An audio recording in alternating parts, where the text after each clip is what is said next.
What is up, everybody? Welcome back to the channel. My name is Jason, and today we're going to be taking a look at the CFL free agent running backs going into the 2023 offseason. I plan on doing a video like this for every position, so stay tuned for the wide receiver video coming next. But with that in mind, let's get into it, starting with our top 5 list. And one thing that I draw from this class generally of free agents is that none of really the top tier, there's not really a superstar running back reaching free agency this year. I think that there's not likely to be a lot of movement in terms of the running back position. I think a lot of these guys, I think a common trend, if I were to do a prediction, I think most of these guys are actually going to return to where they played last season with a couple of notable exceptions. But let's get going with the list. I assembled a pretty good top 5. I think there's a solid group of running backs that are available, but I think some of them have question marks, and we'll get into that as we go forward. So starting at number 1, I went with James Butler of the BC Lions, coming off a great season in the CFL, 1,000 yards, was very productive catching the football, big part of that BC Lions offense and that turnaround that they had last season. And I think that, he's one guy that I think is very likely to return to BC because I think it was just really a perfect fit for him.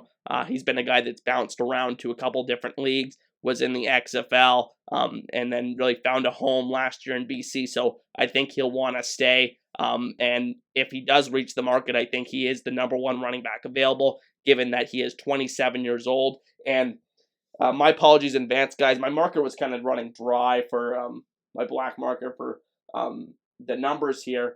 I put the ages of the running backs in brackets here, and in some places I was running out of space, but I think that's really important to consider when it comes to running backs. Obviously, a position known for players falling off at when they get towards their 30s. So Butler, one of those in prime guys, 27 years old, coming off a very productive season last year, and that's why he's number 1. Now moving on to number 2 is where it got tough for me to make the list, because I feel like this one is very based on potential and just my preference for style of running back, because I think other people could look at this group of running backs and rank them very differently. But I like a guy that can catch out of the backfield and has that ability to hit the home run, and I believe that describes Walter Fletcher of the Montreal Alouettes. And I think what separates him from the other guys here in the top 5 is that I think he's very likely to go to a different team this offseason, because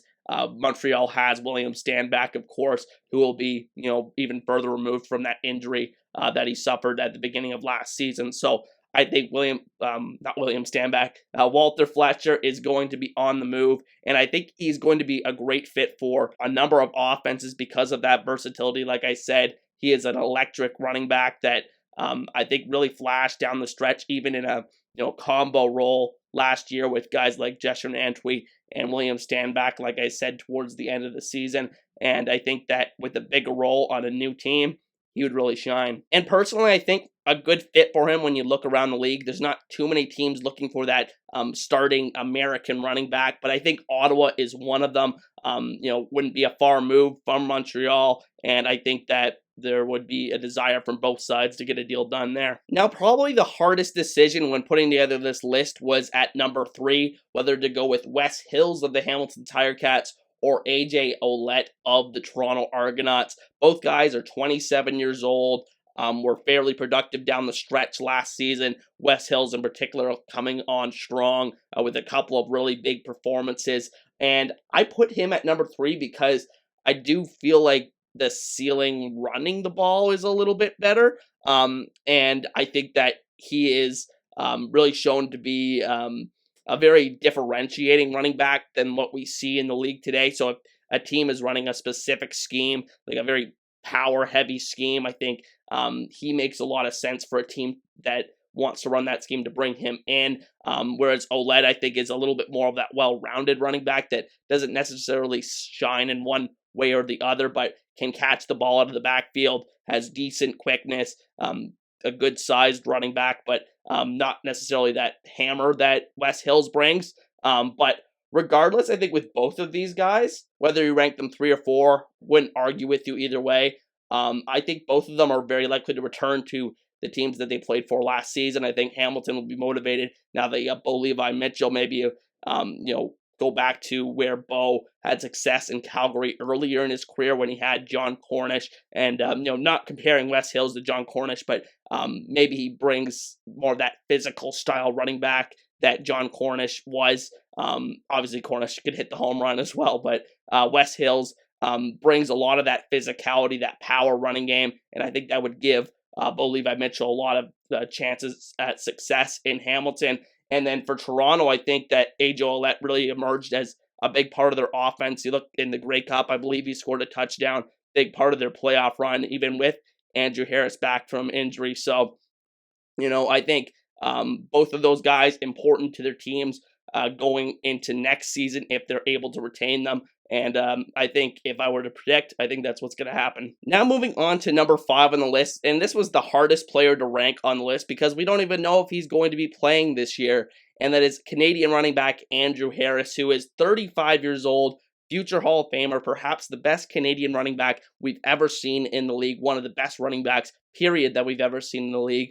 But he is 35 years old, coming off an injury-riddled season, actually a couple injury-riddled seasons in a row, and I really don't know how much a team could trust him to really, be that bell cow running back anymore, even though, he still shows flashes of it. He did last season, scored a touchdown in the East Final, and I think that was his first touchdown of the year, but I think Harris may have a little bit left in the tank, but I really wouldn't trust him at this point to be your lead running back, which is why I have him at number 5 here. I think Pinball Clemens came out the other day and said, I think I'm pretty confident that Andrew Harris is going to be with the Argos going into next season, but I think it remains to be seen. I think if he plays again, I think it is with the Argos. I don't think he wants to change teams again or necessarily go back to Winnipeg, and I don't think Winnipeg would necessarily want that either. So, I think Andrew Harris, very difficult guy to pin down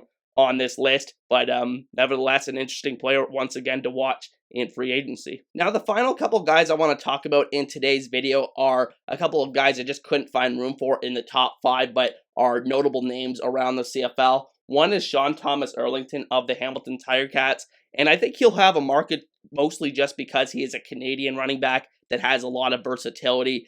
He'll definitely be on a team next season. If he's not in Hamilton, which I would still say is probably the most likely scenario, I think he's been a comfortable number 2 change-up running back there for years. Never really given the full reins of being the number 1 guy. He has had chances to start there, but he really clearly isn't the same guy when you make him the number 1 ball carrier, but when you use him as that change of pace guy, he can be very effective, and like I said, he has that versatility, and obviously being Canadian helps with the ratio as well for teams, so there will be a market for Sean Thomas Erlington, but he is 30 years old very quietly, so keep an eye on that for him. And then William Powell, who is another aging running back who was a former All-Star, obviously with Ottawa and Saskatchewan, but coming off a very down year in Ottawa with a bad team, averaged less than 5 yards per carry. So I don't know what to expect with him going forward. It may be the end of the line for him as really a featured running back in the CFL. He may, if he doesn't retire, he may have to take a minor role with a team. So don't know what's going to happen with him going forward, but he is a free agent this offseason. So those are just the main guys that I think are notable. There are a few handful of guys that are still available as well. You got Shaq Cooper, who's bounced around to many teams. James Tuck, who's more of a fullback type, but has shown a little bit of receiving ability in the CFL the last couple of years. And then I'm going to butcher this name, but Mario Villamizar, who's a global running back as well, hasn't really been featured at all. So that's basically the gist of the running back position going into the offseason. Not the most talented running back class we've ever seen in free agency history, but should be some interesting movement nonetheless. I think maybe one of these guys surprises us and changes teams, but right now when you look around the league, I think a lot of teams are pretty set going into next year with the running back position, so it should be interesting to see what happens. But You guys will have to let me know what you guys think down in the comment section. And with that said, have a great day, everybody, and I'll see you guys next time. Peace.